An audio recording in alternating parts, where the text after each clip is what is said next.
ছাত্র এবং জনতার গণদাবির মুখে এই সিদ্ধান্ত নিতে সরকার বাধ্য হয়েছে, এরকম একটা দৃশ্য আমরা রাজপথে দেখতে পেয়েছি।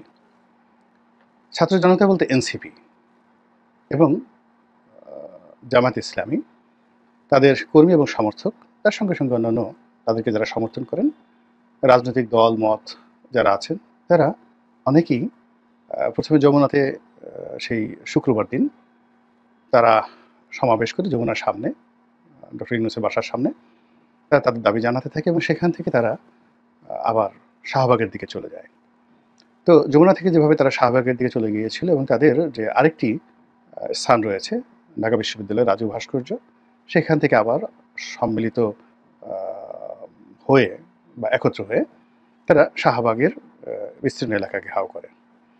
ভিতরে কত লোক ছিল তা আমরা বলতে পারবো না, তবে আমি যখন কালকে রাত 9:30 পর্যন্ত মানে ঢাকার রাজপথে ছিলাম, টেলিভিশন টকশোতে গিয়েছি, তখন যেটা দেখলাম যে একদিকে কাঁটাবন, এখানে কাঁটাতারের বেড়া দিয়ে সেখানে বন্ধ করে দেওয়া হয়েছে।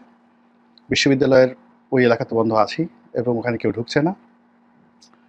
অপরদিকে মৎস্য ভবন, তাহলে কাঁটাবন থেকে মৎস্য ভবন, আবার এইদিকে ইন্টারকন্টিনেন্টাল শুধু নয়, পার হয়ে একেবারে বাংলা মোটর পর্যন্ত বন্ধ করে দেওয়া হয়েছিল। ভিতরে কারা গিয়েছেন, কতজন ছিলেন, হাজার ছিলেন, লাখ ছিলেন না কোটি ছিলেন, সেটি প্রশ্ন নয়, কিন্তু যে বিস্তীর্ণ এলাকায় কাঁটাতারের বেড়া দিয়ে অবরোধ তৈরি করা হয়েছিল, তাতে অবস্থা দৃষ্টে মনে হচ্ছিল যে কম করে হলেও 10 লাখ 20 লাখ লোক সেখানে জড়ো হয়েছিল। কিন্তু আমরা টেলিভিশনে যে খবর দেখেছি বা যেভাবে জনসমাগম দেখেছি, তাতে এটা কি 2000 ছিল না 2 লাখ ছিল, এটা যারা দেখেছেন তারাই এটা বুঝে নেবেন। ফলে কি হলো যে বিশাল আয়োজন, এই আয়োজনের সঙ্গে সরকারের মদত ছিল এবং এটি সরকারের একটা সাজানো নাটক, এটা অনেকেই বলার চেষ্টা করেছে। এর কারণ হলো এখানে এই অবরোধগুলো তৈরি করা হয়েছে, এখানে সরকারের একটা গ্রিন সিগন্যাল ছিল।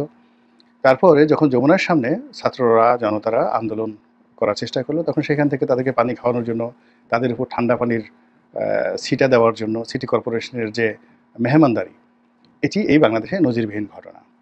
আবার সেখান থেকে ছাত্র জনতা কারো অনুরোধে বা যাকে বলা হয় স্বেচ্ছায় যেভাবে শাহবাগে এলো এবং তাদেরকে সম্মান জানানোর জন্য যেভাবে উপদেষ্টা পরিষদের জরুরি বৈঠক হলো এবং সেই বৈঠক থেকে যেভাবে তাদের দাবি দাওয়া মেনে নেওয়া হলো, এটা রীতিমতো নিদারুণ এক চিত্রনাট্য, অনেক সুন্দর একটা নাটক।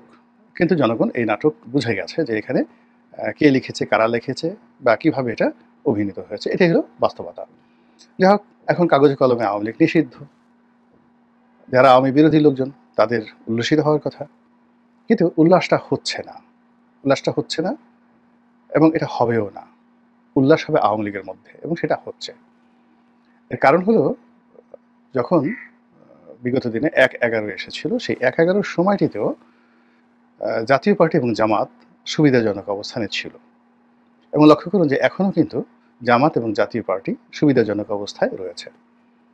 যেখানে রাশেদ খান মেনন, তারপরে হাসানুল হক ইনু সাহেবের মতো লোক, তাদের উপর যা কিছু হচ্ছে, সে তুলনায় শেখ হাসিনার যদি সহযোগী কেউ থেকে থাকে তাহলে জাতীয় পার্টি প্রথম। সে তুলনায় জাতীয় পার্টি ভারতের তত্ত্বাবধানে এবং আমেরিকার তত্ত্বাবধানে সর্বোচ্চ ভালো অবস্থানে এখন আছে। আর জামাত, এখন জামাতের সবাই এক একজন সৌদি আরবের যে রাজপুত্র রয়েছেন মোহাম্মদ বিন সালমান, তাদের মতো তাদের জীবনযাত্রা এখন চলছে। তাদের ক্ষমতা আছে, জৌলুস আছে, আকর্ষণ আছে, তারা যেখানে যাচ্ছেন সেখানে ভন ভন ভন ভন করে সুবিধাবাদী যারা মাছি রয়েছেন তারা সেখানে উপস্থিত হচ্ছেন, তারা যা কিছু বলছেন সেগুলো অমীয় বাণী। জামাতের জীবনে এরকম সুসময় 1971 সনেও আসেনি। মার্চ এপ্রিল মে মাসে যখন রাজাকার গঠিত হচ্ছিল, আলবদর গঠিত হচ্ছিল, আশরাফ গঠিত হচ্ছিল এবং তারা সরকারের পক্ষ থেকে যত রকম সুযোগ সুবিধা পেয়ে সারা বাংলাদেশ তারা যেভাবে কবজা করে ফেলেছিল এবং বলা হয়ে থাকে যে একমাত্র আলবদরেরই 800 করে সদস্য ছিল প্রতিটি থানাতে। তাদেরকে সরকারের পক্ষ থেকে, এগুলো ছিল প্যারামিলিটারি, আলবদর ছিল প্যারামিলিটারি। তো আলবদরকে নিয়মিত মাসিক বেতন দেওয়া হতো সেনাবাহিনীর লোকদের মতো, তাদের হাতে অত্যাধুনিক অস্ত্র ছিল এবং তারা ট্রেনিং প্রাপ্ত ছিল, যুদ্ধ করার জন্য ট্রেনিং প্রাপ্ত ছিল। এবং এই আলবদর বাহিনীকে সাহায্য করার জন্য আসাম ছিল এবং রাজাকার বাহিনী ছিল। আবার এই তিনটি বাহিনীকে সাহায্য করার জন্য বিভিন্ন এলাকাতে তারা শান্তি কমিটি গঠন করেছিল। এই শান্তি কমিটির তথ্য দিত বেসামরিক শান্তি কমিটি, তারপরে যা হবার তাই হতো সেখানে। তো তখন তাদের যে অবস্থা ছিল তার চাইতে এখন এই বর্তমান জামানাতে তাদের অবস্থা অনেক বেশি। এর কারণ ওই সময়টাতে তাদের ব্যাপারে জনগণের ঘৃণা ছিল, ক্ষোভ ছিল, তাদেরকে নিয়ে জনগণের ভয় ছিল, আতঙ্ক ছিল। আর এখন যেটা হলো, তাদের মধ্যে একটা অলিপ্ত ভাব রয়েছে, দেবত্ব ভাব রয়েছে। এখন তারা সবকিছুই করছেন, কিন্তু কোনো দুর্নাম নেই, বদনাম নেই। তো এই জামাতের তো আনন্দ হওয়ার কথা, কিন্তু শেষ পর্যন্ত জামাত আনন্দ করতে পারছে না। আওয়ামী লীগের দ্বারা সবচেয়ে বেশি ক্ষতিগ্রস্ত দল 15 বছরে বিএনপি। সর্বনাশ করে দিয়েছে বিএনপির মামলা মোকদ্দমা, এবং সেই মামলা মোকদ্দমা এখনো পর্যন্ত উঠেনি, চলমান। বিএনপিকে লোভ দিয়ে, লালসা দিয়ে বা কিছু সুযোগ দিয়ে এমন একটা জালের মধ্যে আটকে দেওয়া হয়েছে। ফলে বিএনপির যে সকল ধড়িবাজ, দুর্নীতিবাজ কর্মকর্তা ছিল, সামরিক, বেসামরিক, পুলিশ, প্রথম দফায় তাদেরকে বের করে আনা হয়েছে এবং বিভিন্ন পদ পদবি দিয়ে আবার এখন তাদেরকে টাইট দেওয়া হচ্ছে। এমন টাইট দেওয়া হচ্ছে যে অনেকের যান যায় যায় অবস্থা। তারপর বিএনপির যে সকল চাঁদাবাজ রয়েছে তাদেরকে আকৃষ্ট করার জন্য জেলখানা খালি করে দিয়ে একেবারে সমস্ত ক্রিমিনালদেরকে বের করে দেওয়া হয়েছে। এবং এই সকল ক্রিমিনালরা বিভিন্ন এলাকা থেকে দখল নিয়েছে, এবং তারা যে কাজটি করেছে, প্রথমত তারা বিএনপিকে তাদের সাবস্টিটিউট পাওয়ার হিসেবে তারা নিয়েছে। আর সেকেন্ডলি তারা আওয়ামী লীগের যে সকল ধনাঢ্য লোকজন রয়েছেন তাদেরকেও ওখানে এস্টাবলিশ করে দিয়ে একটা সাম্রাজ্য গড়ে তুলে পুরো এলাকাতে যে ত্রাসের এবং সন্ত্রাসের রাজ্য কায়েম করেছে, যার পুরো দায় দায়িত্ব BNP, but it is pre planned and well designed. এই গেল বিএনপির অবস্থা। তো জামাতের কথা তো বললাম। এনসিপিরও একই অবস্থা। এনসিপি গঠন করার পর থেকে তারা অনেক কিছু আশা করেছিল, চেষ্টা করেছিল, কিন্তু সেই জিনিসগুলো তারা পারছে না। ফলে এখন তাদেরকে বিভিন্ন মহলের, বিভিন্ন এজেন্সির কথা অনুযায়ী কাজকর্ম করতে হচ্ছে। এনিওয়ে, এই যে আওয়ামী লীগ নিষিদ্ধকরণের যে প্রক্রিয়াটি, এটি কাদের মাথা থেকে এসেছে, কেন এসেছে, কীভাবে এসেছে, আওয়ামী লীগকে পুনর্বাসন করার জন্য, শেখ হাসিনাকে রক্ষা করার জন্য, নাকি আওয়ামী লীগ ধ্বংস করার জন্য, শেখ হাসিনাকে শিক্ষা দেওয়ার জন্য, সেটা সময় আসলে বোঝা যাবে। কিন্তু ব্যবস্থা হলো বা অবস্থা হলো, এই প্রক্রিয়ার ফলে অন্যান্য অনেকের কপাল পড়বে, কিন্তু শেখ হাসিনার এবং শেখ পরিবারের কপালে রীতিমতো চন্দনের ফোঁটা পড়েছে। তাদের বৃহস্পতি এখন তুঙ্গে। এই কারণে তুঙ্গে যে 11-11 সময়টিতে বিএনপি এবং আওয়ামী লীগ এই দুটো দলকে -2 ফর্মুলাতে ফেলে দেওয়া হয়েছিল। এবং এই দুটো দলের পরিবারতন্ত্র, অর্থাৎ জিয়া পরিবার এবং বঙ্গবন্ধু পরিবারকে টার্গেট করে তৎকালীন সামরিক শাসকরা যে কাজকর্ম করেছে, তাতে প্রথমত এই দুটো পরিবার শেষ হতে বসেছিল, দ্বিতীয়ত এই দুটো পরিবারের যে প্রভাবযুক্ত দল বিএনপি এবং আওয়ামী লীগ, এখানে শেখ পরিবারের বাইরে, জিয়া পরিবারের বাইরে লোকজন এনে এই দুটো দলকে ওন করার চেষ্টা করা হয়েছিল। বিএনপি সংস্কারবাদী এবং আওয়ামী লীগের সংস্কারবাদী, যা নিয়ে প্রায় 1 বছর টানা হেঁচড়া চলেছে, কিন্তু শেষ হয়নি, সফল হয়নি। কিন্তু পুরো দুটো দলের মধ্যে যে কমপ্লেক্স তৈরি হয়েছে, আওয়ামী লীগ 15 বছর ক্ষমতায় থেকেও সেই কমপ্লেক্স থেকে এখনও মুক্ত হতে পারেনি। সংস্কারবাদীদের নাম শুনলে তাদের মাথা খারাপ হয়ে যায়। আর বিএনপির অবস্থাও একই। বিএনপির ওই সময়টাতে যারা সংস্কারবাদী হিসেবে নাম লিখিয়েছিল, এখনও পর্যন্ত বিএনপি তাদেরকে গ্রহণ করতে পারেনি। গেল এই ঘটনা। তো এবার যখন এই অন্তর্বর্তীকালীন সরকার এলো, তখন তো মানুষ প্রথমে বুঝতে পারেনি এটি বিপ্লবী সরকার, এটা গণতান্ত্রিক সরকার। কিন্তু ধীরে ধীরে এখন মানুষ সবাই বুঝতে পেরেছে যে এর পিছনে অনেক দৃশ্য আছে, অনেক খেলা আছে, এবং খেলা এখন অনেক বাকি আছে। এটা এখন সবাই বুঝতে পারছে যে এখানে অনেক লোক আছে যাদেরকে আমরা মাস্টার মাইন্ড হিসেবে জেনেছি, কিন্তু এই মাস্টার মাইন্ডের আবার মাস্টার মাইন্ড আছে। সামনে যাদেরকে আমরা নৃত্য করতে দেখি, এরা আসলে নৃত্য শিল্পী নয়, তারা পুতুল। পেছনে আরও অনেক বড় শিল্পী রয়েছে, কলাকৌশলী রয়েছে, স্ক্রিপ্ট রাইটার রয়েছে।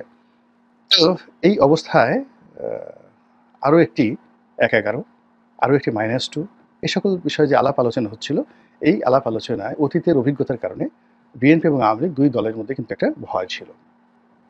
যেহেতু সবার আগে এখানে পরাজিত দল হিসেবে আওয়ামী লীগ সম্মুখে চলে আসছে, ফলে অত্যাচারের যে স্টিম রোলার তাদের উপর আসবে, তাদের উপর খরচ চলবে, এবং তাদের উপরই -1 প্রথম চালনা করা হবে, এবং সেভাবে কিন্তু সব কিছু এগোচ্ছিল। তো সেক্ষেত্রে ওই আগের মতো দুটো টার্গেট, আওয়ামী লীগকে রিফাইন্ড আওয়ামী লীগ করে সেখানে নতুন কাউকে বসানো, গ্রুপ অফ পিপলকে বসানো, এবং বিভিন্ন সময় বিভিন্ন নাম দেওয়া হয়েছে। অর্থাৎ Awami League will be own by the another person or group of person control by the interim government. এটা হলো পরিকল্পনা। আর এখানে শেখ পরিবার, শেখ হাসিনা মাইনাস হয়ে যাবে অটোমেটিক। তো এটা নিয়ে আসলে আওয়ামী লীগের যারা নেতাকর্মী, তাদের মধ্যে এক ধরনের যাকে বলে আশা, নিরাশা, হতাশা ছিল। এবং আওয়ামী লীগ যদি আবার রিভাইভ হয়, সেক্ষেত্রে যারা সাধারণ নেতাকর্মী, লাখ লাখ কোটি কোটি নেতাকর্মী, তারা এখানে আসবে। আওয়ামী লীগের অফিস খুলে দেওয়া হলো, সব অফিস, এবং সেখানে যদি আওয়ামী লীগের মোটামুটি নাম আছে এরকম কোনো কাউকে বসিয়ে দেওয়া হতো, ধরুন আইভিকে যদি বসায় দেওয়া হতো, তো আইভি, সাবের হোসেন চৌধুরী, তারপরে ব্যারিস্টার রফিকুল ইসলাম, বীরুত্তম, তারপরে ধরুন তোফায়েল আহমেদ, উনি খুবই অসুস্থ, তারপর ধরুন ওনার নাম তোফায়েল আহমেদ সাহেব আছেন, এরপরে অ্যাডভোকেট আব্দুল হামিদ সাহেব আছেন, এরকম আরও অনেকের নাম বলা যেতে পারে যাদের রেপুটেশন হচ্ছে। ওই যে মান্নান সাহেব আছেন, তারপরে যাকে বলা হয় অন্তত ১০০ লোক আওয়ামী লীগের মন্ত্রী এমপি আছে যাদের আসলে কোনো দুর্নাম বদনাম নেই। তো তারা সরকারের সঙ্গে একটা সমঝোতা করে আওয়ামী লীগ নাম নিয়ে ৩টা অফিস খুললো, সুধা সদন খুললো, সরকারই রেডি করে দিল। তারপর আওয়ামী লীগের বঙ্গবন্ধু এভিনিউ অফিস খুললো, এবং এখানে কিন্তু লক্ষ লক্ষ নেতাকর্মীদের ঢল নামবে আওয়ামী লীগের ব্যানারে।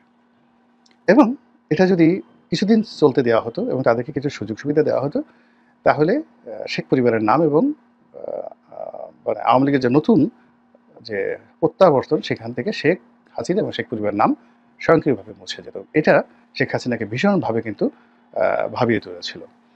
কিন্তু এখন এই যে আওয়ামী লীগ নিষিদ্ধ হওয়ার ফলে যদি মানে একেবারে আকাশ থেকে জিব্রাইল এসেও নতুন একটা নাম দিয়ে বলে এই নামটি আওয়ামী লীগের যারা নেতাকর্মী আছেন সেই নেতাকর্মীরা এই নামে আসলে তাদের বরকত হবে, এই একই অফিস অর্থাৎ আওয়ামী লীগের অফিস, কিন্তু ধরেন পার্টির নাম হলো ফটাংফট পার্টি।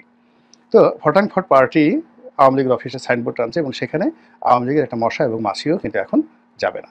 ফলে কি হলো, এই আওয়ামী লীগ নিষিদ্ধ হওয়ার ফলে আপাতত -1 শেখ হাসিনা মাইনাস এবং শেখ পরিবার মাইনাস এই প্রকল্পটি একেবারে চিরদিনের জন্য অ্যাবান্ডেন্ট হয়ে গেল। আর আপনি এদেরকে রাজনীতি থেকে অ্যাবান্ডেন্ট করতে পারবেন না, এদেরকে নিয়ে আর কোনো পলিটিক্স করতে পারবেন না, নাম্বার 1। নাম্বার 2 হলো নিষিদ্ধ করে কখনো কোনো রাজনৈতিক মতাদর্শকে দমন করা যায় না, কেউ কখনো পারেনি।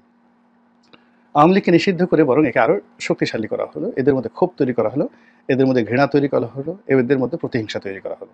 আজ জামাতকে নিষিদ্ধ করার ফলে তাদের মধ্যে যে ঘৃণা, ক্ষোভ এবং প্রতিশোধ যে জাগ্রত হয়েছে, এবং সেটা এখন আওয়ামী লীগের বিরুদ্ধে কীভাবে কাজ করছে, যে এখন তারা যে আওয়ামী লীগ একসময় শাহবাগকে ব্যবহার করেছে জামাতের বিরুদ্ধে, এখন জামাত সেই শাহবাগকে আওয়ামী লীগের বিরুদ্ধে ব্যবহার করছে। যেখানে এই বঙ্গবন্ধুর বাংলাদেশ, এই শেখ হাসিনার বাংলাদেশ, এখন তারা বলছে গোলাম আজমের বাংলাদেশ। এগুলো সবই আসলে ক্রোধ থেকে, ঘৃণা থেকে, এটা কিন্তু তারা আগে থেকে বলতো না, এই কাজটা তারা করছে আওয়ামী লীগের কারণে। তো এই যে আওয়ামী লীগকে ব্যাকফুটেজে পাঠিয়ে দিয়ে জামাতের যদি 5 to 6% বা 3 to 4% তাদের সমর্থন থাকে, তাহলে 35% লোকের মনে ঘৃণা, ক্রোধ এবং বিক্ষোভ জাগিয়ে দেওয়ার পরিণতি কি হতে পারে, ক্যালকুলেটর লাগবে না, আপনি নিজেই মোটামুটি এটা বের করে ফেলতে পারবেন। এখন বক্তব্য হলো যে আওয়ামী লীগ নিষিদ্ধ হয়েছে, এটা দেখে আওয়ামী লীগের খুশির বন্যা, শেখ পরিবারের খুশির বন্যা, শেখ হাসিনা রীতিমতো আনন্দে গড়াগড়ি দিচ্ছে বলে আমি ব্যক্তিগতভাবে মনে করি। আল্লাহ আমাদের সবাইকে হেদায়েত দান করুন এবং হেফাজত করুন।